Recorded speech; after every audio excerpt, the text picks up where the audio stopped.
Go. Hi, welcome to Pop Culture Maniacs podcast. This week is your host as usual, me, Kieran Freemantle, and with me is Jean Henegan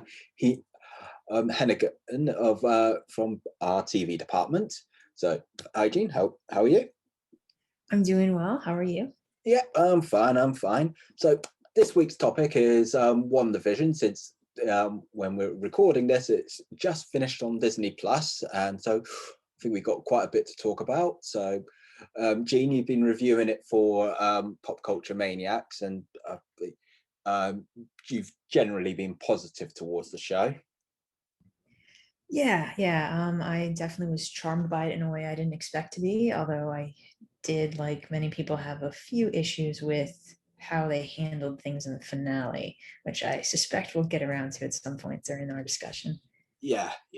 I enjoyed it as well. I think in previous podcasts I was saying it was actually the Disney Plus show I was most interested in, and I was pleased by most of what was going on. So so obviously general gist obviously is Wanda creates a fake rewrites reality in the town of Westview in New Jersey. So she lives a perfect sitcom world with Vision, and anyone that's watched the MCU knows that they obviously Vision died at the end of Infinity War.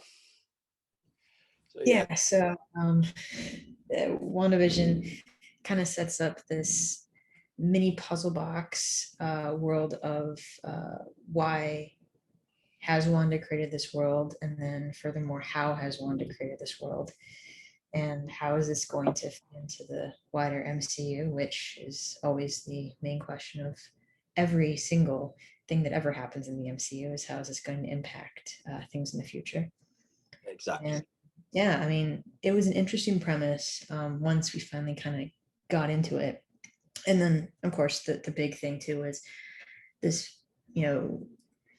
utopia that Wanda has created where everything is as she wants it to be, also takes us through a history of American sitcoms. So while we're on this journey, we're trying to figure out why Wanda has stuck herself into the greatest and most popular sitcoms over the last 70 years. Yeah, I think for me that's probably the strength of WandaVision was it was a personal story about her processing her grief, since obviously when she was resurrected at the end of Endgame, it's the death of Vision was still fresh for her for a start. And I think when the way I sort of interpreted, like when she made the sitcom version worlds, it was essentially doing the American dream, perfect suburban life, picket fence, 2.4 children, and all that. And then I liked how it built up. I think the best episode was the penultimate episode. Is it previously on, wasn't it? Yes. Where they actually explored her past, and it's showing why she was so attached to the sitcom world, why she created it. Yeah, I mean, for me, that was the two most interesting threads with Wanda's arc over the course of the story was the explanation, like you said, of why she picked the sitcoms, and how, the manifestation of this perfect life in the world of sitcoms wasn't just her trying to claw back Vision. It was also her reaching as far back as her childhood to pull from the earliest moment of grief she's ever had, which was the death of her parents. And so, having that and the sitcoms be tied together, and that threads through the Vision, the loss of Vision, the loss of Pietro, she's had a lot in her short life. That was a really intriguing thread to pull at. And then, of course, on the other side, and this is where I think they really dropped the ball in the end, was they kept trying to toy with the idea of Wanda has taken on this mantle of, I'm going to hide from my grief, and I'm not doing anything wrong because this is how I'm processing what I'm doing. But in the process, she's enslaving thousands of people and being particularly horrific to them. And they kept pulling at that thread, but by the end, they just kind of stitched it back up and ignored all the elements of it and the greater impact and terror that Wanda possesses, which I know the argument on that end is always they're going to deal with it in, Doctor Strange. But, I would have liked them to kind of knit that into her grief as well. And the idea that, just because you're processing grief, it doesn't give you the right to inflict pain on other people. And that element would have been particularly interesting to tie into the huge grief motif they put through. Yeah, I was about to say that I think it's partly going to be tying into Doctor Strange because she's set to be the villain in that film. And spoiler alert for the season finale, that Agnes Agatha was saying that that she's going to be more powerful than the Sorcerer Supreme, i.e. Doctor Strange. But yeah, I do like it as a story of her processing her grief as a much more personal story. It's sort of like, it's almost like probably like my equivalent of Marvel doing an art house project, really. Yeah, and I think they did an incredible job of kind of, taking a character who at best was a background character throughout most of the MCU movies she's appeared in, and putting the focus on her and really allowing us to grasp how these events that we've seen unfold over years in these films have an emotional impact on the characters. So much of what we see with superheroes is them, dealing with, their demons and wrestling with that to become a better person. Or in the case of Captain America, wrestling with the fact that they're already pretty darn perfect and they have to live up to that mantle and all of that. We rarely get to see them broken down without a real villain to fight, and where they really just have to deal with themselves. And it took, this untouchable superhero character and turned it into, a story that can impact pretty much anybody, because we've all been there. We've all dealt with grief. And, it was interesting to see somebody laid bare like that. Yeah. I think it was also with Wanda, you could argue that she's always had that sort of dark thread throughout her storyline in the MCU. And when she appeared in Agent Ultron, she was a lackey of Ultron, mind controlling, making disturbing main characters like Iron Man, Captain America, and all that. Then Civil War, she, she caused this the deaths of people in Lagos. So she had that, and then. As I said, she's just been resurrected for Endgame, so hence she was able to, and so her grief was still raw for her. Yeah, and I'm particularly thrilled that the writers made the choice to make her grief, her villain to fight. And, midway through the season, director Hayward from Sword had mentioned that, she'd stolen Vision's body and she brought Vision there and resurrected him. And at that time, I was very worried they were just going to go full on. Wanda's the villain. Wanda's done these horrible things. Her power's insurmountable. We have to stop her, which is far less interesting than having her really have created this world from scratch. And it's just a manifestation of her grief made real. And then I also like that they flipped it and made Hayward into, the conventional villain within the story, where he's the one who had the power, tried to manipulate Wanda into doing what he wanted her to do. And when she didn't, he just decided to do it on his own and created a potential world-destroying weapon without giving any thought to what he'd done. And that, to me, made it far more interesting than your typical superhero story where, the hero gets roped into doing the thing and they become the bad guy and all of that. So my hope moving forward is that Doctor Strange doesn't undo a lot of that and just turn Wanda into, this overwhelming, emotionally bereft person whose only goal is power and prestige and creating that world again, because that would just be a redux of what we've been through. And I think, you and I both have an inkling of exactly where they're going with this story, or at least what comics arcs they're going to be following within the Doctor Strange story, which I don't know if we want to get into that later or not, but I do worry that, handing the story off to a new set of writers could create problems.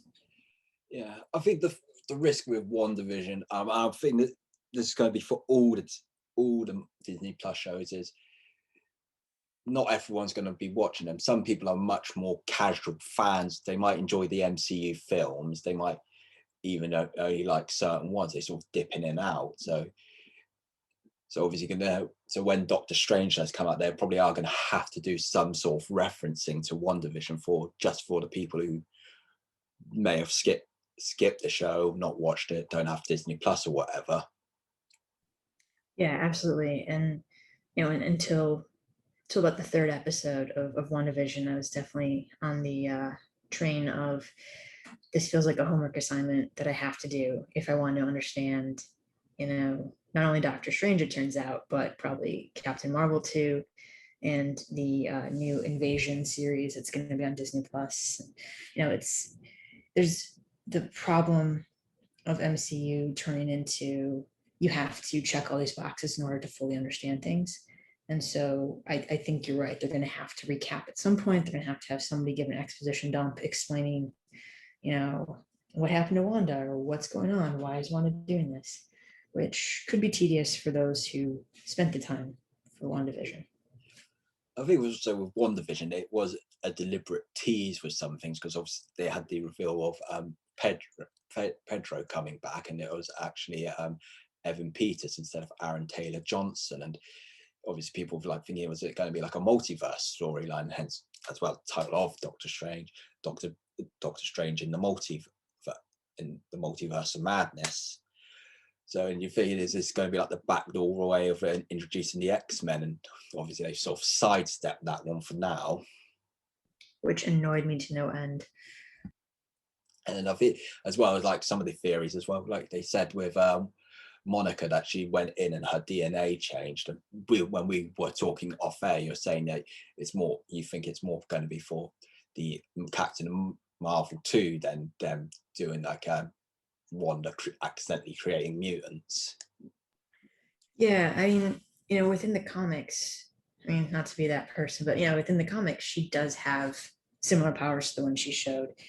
She got them in a different way, but they seem to be very committed right now. At least Kevin Feige seems to be very committed right now to not bringing in the mutants, which I can respect, because I think everyone has a little bit of X-Men fatigue after the last couple really bad movies.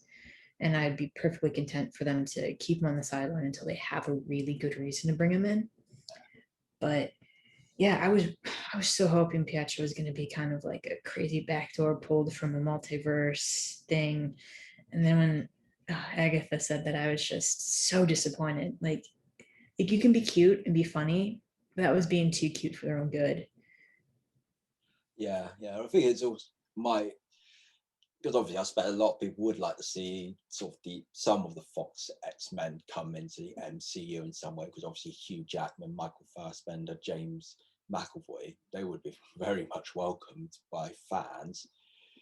But yeah, I think for the X-Men to come into the MCU, I would like a more organic way, and again, previous podcasts, previous articles, go for like small but growing number of mutants. That's probably the best way to introduce the mutants into the MCU more organically.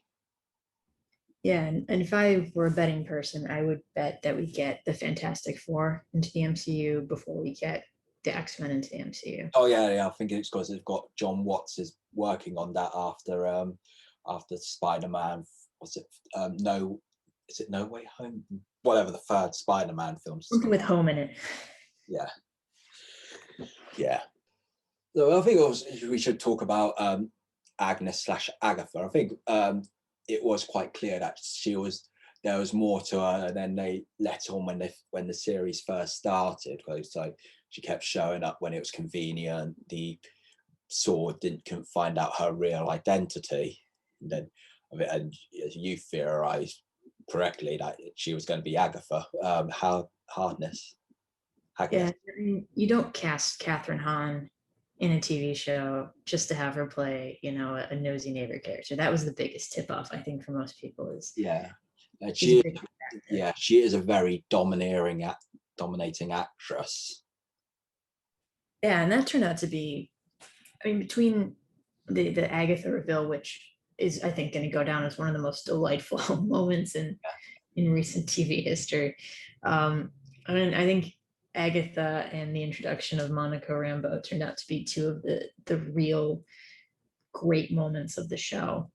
And I mean, I was very worried that in the finale they were going to, kill Agatha, send Agatha somewhere, make it so Agatha was going to be completely out of the show for the rest of, or out of the MCU. But I love that they managed to neutralize her and keep her in their back pocket, because we need more Catherine Hahn in these movies because she's just so delightful. Yeah, I think I've seen I think someone wrote like that she might become like the new Loki, and more of an anti-hero type character. Yeah, and historically in the comics, she vacillates between good and evil and all that, but her role is to be the mentor to Wanda, and I suspect after Doctor Strange, Wanda's desperately going to need a mentor to help her control her powers. So I think it would be very interesting to have her pop back up as somebody to sit her down and teach her a few things. I also thought with WandaVision, it was quite nice that they brought in some supporting characters. They brought it back Darcy and what's his name? Agent, is it Wu? Yeah, Agent Wu.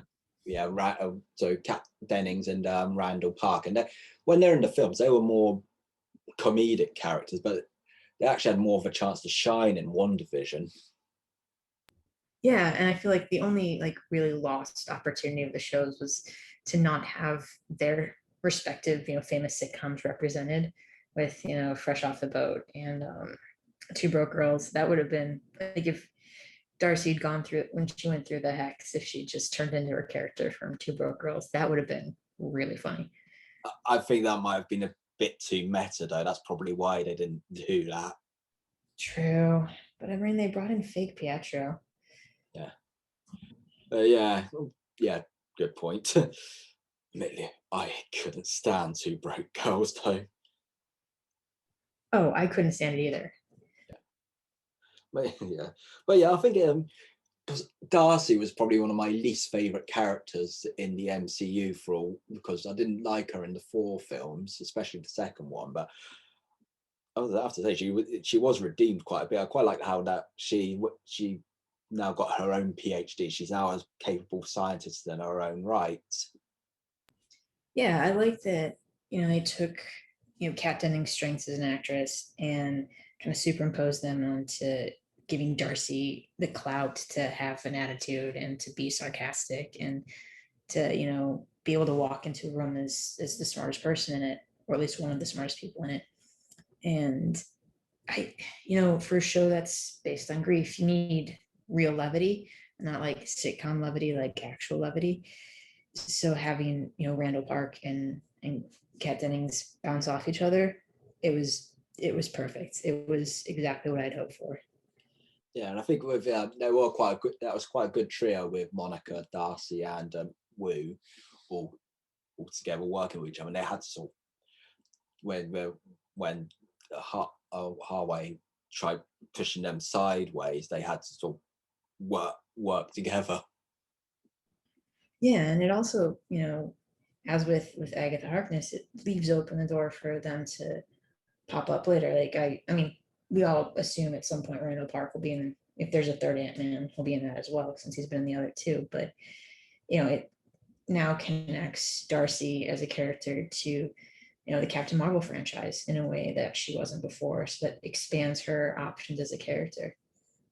Yeah, so obviously she might come back for 4 Love and Thunder as well, since they've already got Jane Foster and Natalie Portman back as well. They just have everybody in that movie. Yeah.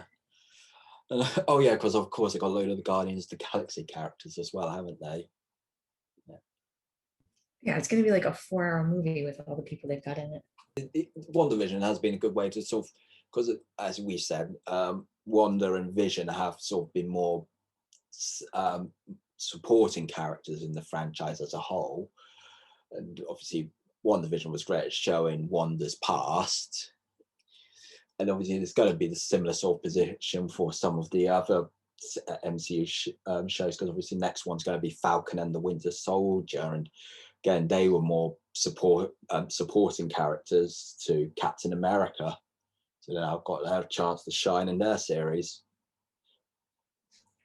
Yeah, and then you've got the Hawkeye series coming as well. And I mean, you know, my working theory on it, and I'm pretty sure it's what their plan is they, you know, in Endgame we lost 3 of the original Avengers, and the logical next step is to backfill with already characters you've got in your ranks. You know, you've got Falcon getting the shield from Cap, and Winter Soldier at some points becomes Captain America in the comics. So there's a whole system there, and you've got, you know, Hawkeye getting his daughter up to speed in his show, and she'll become a young Avenger.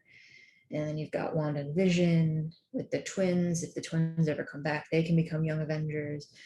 And so you're taking, you know, background tertiary characters who the audience knows but doesn't know well, and fleshing them out so that when they have to take bigger roles in the MCU, whether it's anchoring their own films or becoming members of the Avengers, you know, as an audience, that you don't have to do as much work building them up. And, you know, these are the characters who are at a disadvantage to Iron Man or Cap because they don't have, you know, 3 film series to walk through their history and their tragic past and all that. And so the TV shows are a quick and easy way to beef up characters that are going to be big, but that the audience doesn't necessarily know much about. Yeah, it sort of sounds a bit like because the way and Age of Ultron ended, sort of like it almost looked like a sort of passing of the torch to the next set of characters, because you know I had Wanda and Falcon being prepared to be trained up by Black Widow, wasn't it, in that ending? Yeah, this is kind of like that next step of that, which is, all right, you know, we're down to 2 out of 5 Avengers. We're going to need to fix that. So here's what we do: is we give the audience, you know, a quick primer on these characters. We know what their powers are. We know how they fight as a team. We know that some of them may or may not be, you know, pure good, but this is a chance for us to really dig down deep and show audiences what they can do. There's certainly with Marvel, they did Marvel and Disney Plus. They did go full out because obviously isn't the budget like was huge for this show, and you have to say the effects would have matched most of the films, wouldn't as well. Oh yeah, it was sensational. Like the quality of the special effects, the cast, you know, the background. Like you get Deborah Jo Rupp, who is one of the greatest comedic actresses we still have, and she's, you know, in what, 5 scenes over the course of the entire show. I think because obviously I think most people would know her as Kitty Foreman from that '70s show, or Phoebe Buffay's sister-in-law. But yeah, because I was thinking that she was going to have a more major role than what she did. She was only really that important in the first episode. Yeah, I was shocked that they didn't use her more, which makes me think they must have filmed more that we just didn't see. Yeah. And I do like how they sort of the cinematography and change for, because obviously it started like 4:3, like how TV would have been shot in back in the day. Then obviously went into widescreen, and obviously full widescreen, and obviously the cinematography matched when it went outside of Western view. The cinematography more matched the movies, didn't they? And I do like, because it's Jess Hall who did the cinematography, who I know best as doing the cinematography of Hot Fuzz. So great that he's getting work still. Yeah, and I also loved that they used the same director throughout all the episodes. So it kind of lended that feel of what you get for a film where you have the same, central vision there.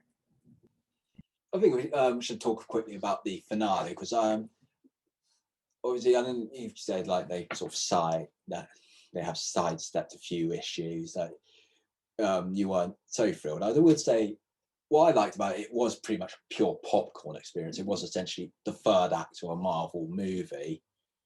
I do like some of the things like when WandaVision and the twins standing together, it's sort of like giving me flashbacks to the Incredibles. Yeah. I mean, I absolutely agree that it felt like, the third act to a Marvel film.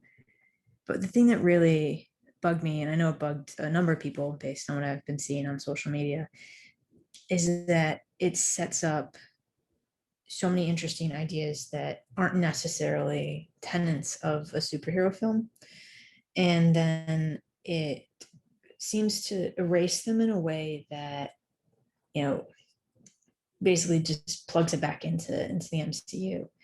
And, particularly that conversation Monica had with Wanda at the end, where Monica essentially absolves Wanda of everything she did by, saying, I would have done the same thing if it meant that I could have my mother back. And while I certainly understand the sentiment, and that statement in and of itself is particularly loaded and complex, Wanda did some horrific things. Yeah. Wanda said she understood it, but we have no evidence that she did. She doesn't even, apologize really. She just kind of like slinks in and then disappears. And essentially, yeah. It's because, well, with Wanda, she's got pretty much the powers of a god. They've still shown her to be even more powerful than she ever was in the MCU films. She literally could rewrite the molecules of anything. So like they showed like with Monica's clothes when she got kicked out of Westview, that it was actually made from Kevlar, was it? Or mostly from Kevlar, things like that. And that said, Monica's DNA. And there's a part of me that assumes that the rewrite in Doctor Strange is going to be something like, if you guys dig in a bit into who supplies chaos magic in the MCU or in Marvel and the history of the comics and all that, if there's some sort of indication once we get in Doctor Strange that she's been possessed by the Elder God and all this stuff, that could be what they use to easily explain away, like, oh no, Wanda at that point, it wasn't Wanda. Wanda was acting, somebody was controlling Wanda because of the power and her decision to accept her ability as a Scarlet Witch and all this, which in a way I think is the easy way out, which is why I think they're probably going to do something similar to that. But, it's troubling to me that it just didn't feel authentic. It didn't feel like the show we'd spent weeks watching that was unafraid to, mention and get into some of the dark things Wanda was doing, but then wipe them away at the end. Well, yeah, because I think as the fake Pedro said that, the ethical issue, because she hid away the children for quite a while until the Halloween episode, and then I mean, it's bad enough when they're doing it with adults. It's when you're rewriting the minds of children, that gets really dodgy. Yeah, and one of the moms in the finale said that her daughter had been asleep in her bed and she just wanted to wake up, and like that moment in particular is like, well, we need to have some sort of reckoning for this. There needs to be a discussion about what happened and why this was okay. And my worry is that they're going to take all the strides made with Wanda and the idea of processing grief and how grief can make you do things that are awful. And they're going to just wrap it up into a nice bow in Doctor Strange and try to explain away things. And, they did some really, really cool things with WandaVision that, I think we can both assume won't necessarily translate well into a mass marketed blockbuster film, because you can't really do that and market it to the masses. So, there's a part of me that's like, we should just accept this for what it was and enjoy the time we had with WandaVision before she gets prepackaged back into, the MCU proper. but I was definitely bummed out that they didn't really take the time to dig in, at least on a surface level, about how awful the things she did were. Yeah, I think as well, because if they do that, there's all, as they reset a lot of the character development. I think, you know, it'll be a missed opportunity for the MCU as a whole if they, because I think the sort of stereotype of the MCU is all fluff, all kids films. When, you know, I think people do want a bit of darkness. They want a bit of moral complexity. Because of some of the best superhero films that do that.